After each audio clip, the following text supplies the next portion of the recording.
자, 오늘 우리가 읽어야 할 114 본문은 창세기 9장에서부터 11장까지 말씀입니다. 9장은 어제도 좀 언급은 했지만 이제 무지개 언약을 통하여서 하나님께서 너희들을 끝까지 책임지고 인도해 주시겠다, 사랑을 베풀겠다라고 하시면서 무지개를 보여주시고 언약을 맺으신 내용을 말씀을 하고 있습니다. 그리고 10장은 이제 족보를, 노아의 셈과 함과 야벳의 족보를 표현하고 있습니다. 이 지금 사람들이 한 70명 정도 됩니다. 70명의 족보들이 이제 만들어지면서 이렇게 흩어져서 전 지구상에, 그 중에 저희도 한 사람이겠죠. 이렇게 만들어지는 장면들을 10장에 말씀을 하고 있고, 이제 오늘 제가 주된 말씀을 전하고자 하는 부분이 11장입니다. 11장이 다른 족보도 있지만 바벨탑에 대해서 언급을 하고 있습니다.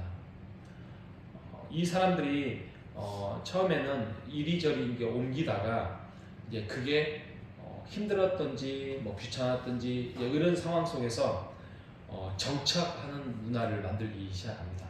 그래서 그들이 이렇게 하면서 성읍을 만들기 시작합니다. 11장 3절에 보면 벽돌을 만들고 벽돌로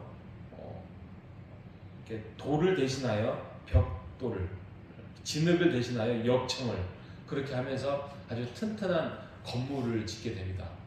짓고 보니까 괜찮거든요. 튼튼하네. 바람에도 물에도 흔들리지 아니하고 쓰러지지 아니하고 괜찮네. 그러면서 이제 사람들이 모여서 성읍 문화를 만들기 시작합니다. 이 성읍 문화라는 게 뭐냐면, 책을 살펴보니까 사람이 정착을 하게 되고 이제 다른 욕심이 생기고 이게 모으는 게 생기고, 그러다 보니까 이제 사치가 되죠. 사치. 내 것을 소유하게 되고 다른 사람 것을 빼앗게 되는 그런 문화들, 그리고 즐기는 문화들, 뭔가 이제 여유가 있으니까, 그리고 사치와 향락 문화가 이게 성읍 문화입니다. 그리고 서로 간에 이제 다툼이 생기는 거죠. 서로 간에 어떤 배신이나 또 더 가지려고 하고 더 빼앗으려고 하는 그런 문화들이 만들게 됩니다. 아까 말씀드렸던 것처럼 전에는 진흙이었는데 이게 역청이 되고, 이게 그냥 돌로 엉성했는데 이게 벽돌이 되다 보니까 건물이 튼튼해지고, 그러다 보니까 생각을 그들이 했을 겁니다. 야, 우리 옛날에 선조들에 의하면 무슨 노왕과 그 할아버지가 하나님을 통해서 방주를 만들어서 다 쓸어버렸던 그 시대가 있었던 것 같은데, 또 다시 그런 것들이 생기면 어쩌지? 여러분, 그때는 어떻게 해야 돼요? 하나님께 나와야죠, 그죠? 아하, 하나님이 우리의 선조들을 잘못된 죄를 묻고 그것을 벌을 내렸구나. 그러면 우리가 지금 뭘 잘못하고 이렇게 돼야 되는데, 이제 하나님을 점점 몰라가죠. 하나님을 잊어버리고 성은 문화들이 자기네들이 기득권에 어떤 그런 것들을 갖다 보니까, 우리가 높이 쌓자. 우리의 이 벽돌을 가지고 우리가 탑을 쌓아가지고 이제 아무리 홍수가 일어난들 자기네들이 높아봤자 100m 이상 높겠어, 예를 들어서입니다. 그러면 100m 높이에 110m의 탑을 하나 쌓아서 거기서 우리가 거주하면 되지 않겠는가. 이렇게 해서 만들어진 것이 바벨탑이 된 겁니다. 그러니까 결국에는 스스로 구원을 이루겠다는 거예요. 원래의 아담 때부터 또 노아 때부터 하나님이 사람을 만들어 놓으신 목적은 저리 가버리고 하나님께 예배드리고 제사드리고 하나님께 나아오는, 죄를 제거하고 하나님을 의지하는 그것은 어디에 가버리고 자기네 스스로 생명을 보존하려고 하고 스스로 구원을 이루려고 하고 스스로 안식을 만들려고 하는 시대가 바로 이제 바벨탑 문화에서부터 다시 시작된다는 것입니다. 이처럼 무섭고 이처럼 걱정되는 것이 어디 있겠습니까? 요즘을 살아가는 것도 그렇습니다. 하나님을 버리고 하나님을 우선순위에 밀리고 내가 스스로 이 땅에서 평온하게 어떤 물질적인 문화로서 내가 그런 것들을 소유하고 내가 내 미래를 창조하겠다, 내가 미래를 책임지겠다라는 하는 순간 그것이 결국에는 바벨탑 쌓는 것과 별반 차이가 없는 것입니다. 진정한 평안과 안식은 하나님께 있습니다. 하나님을 우리가 의지하고 연약한 사람들이 종교를 의지하는 게 아니라 부족한 사람들이 하나님을 찾는 게 아니라 진정한 하나님이 인간을 왜 만들었고 또 하나님이 어떠한 목적으로 만들었는가를 우리가 깨달아서 원래의 창조된 목적대로 돌아가는 것이 진정한 안식이며 평안이라는 사실을 깨닫는 오늘 하루가 되시기를 바랍니다. 우리가 일주일에 한 번씩 주일날을 기억하며 예배 드리는 것이 그 이유에 있는 것입니다.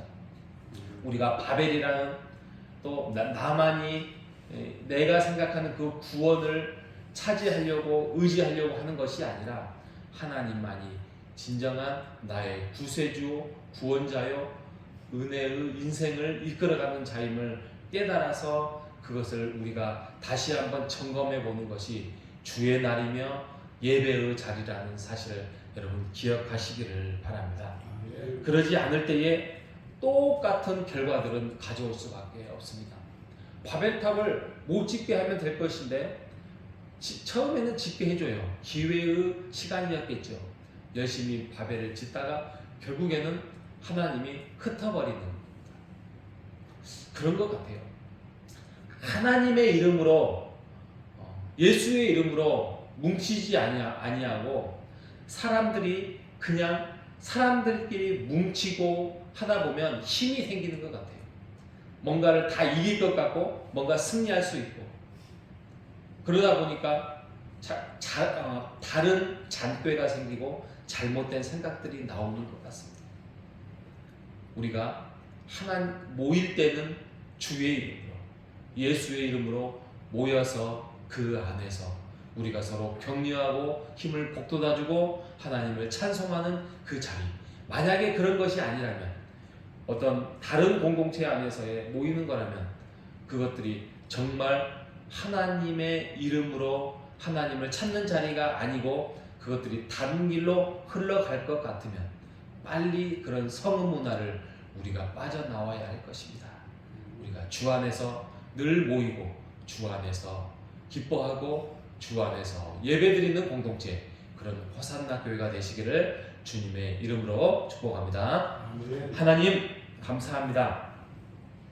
하나님께서 무지개의 언약을 통하여서 또 무지개의 현상을 통하여서 내가 언약을 맺겠다, 너희들과 함께 사랑을 나누겠다, 너희들과 구원을 함께 이루어 가겠다라고 그렇게 하나님께서 인생들에게 언약으로 보여주셨음에도 불구하고 그것을 의지하지 아니하고 믿지 아니하고 스스로 구원을 하겠다라는 하나님을 배신하는 그 문화가 바로 바벨탑 문화임을 우리가 고백하면서 우리가 무지개를 향해서 가지 아니하고 그 하나님의 약속과 언약을 쫓아가지 아니하고 바벨의 문화, 성읍의 문화로 우리가 스스로 구원과 안식을 누리려고 하고 있지는 않는지 다시 한번 오늘 말씀을 통하여서 우리가 점검하게 하시고 깨닫게 하시고 깨달았다면 바벨의 문화를 무너뜨리게 하여 주시옵소서. 오직 무지개의 하나님의 그 언약을 붙들고 하나님의 안에서 예배의 자리를 사모하며 나아오는 우리가 될 수 있도록 인도하여 주시옵소서. 오늘 한 날도 하나님과 동행하여 주시기를 소원하오며 살아계신 예수님의 이름으로 기도합니다. 아멘.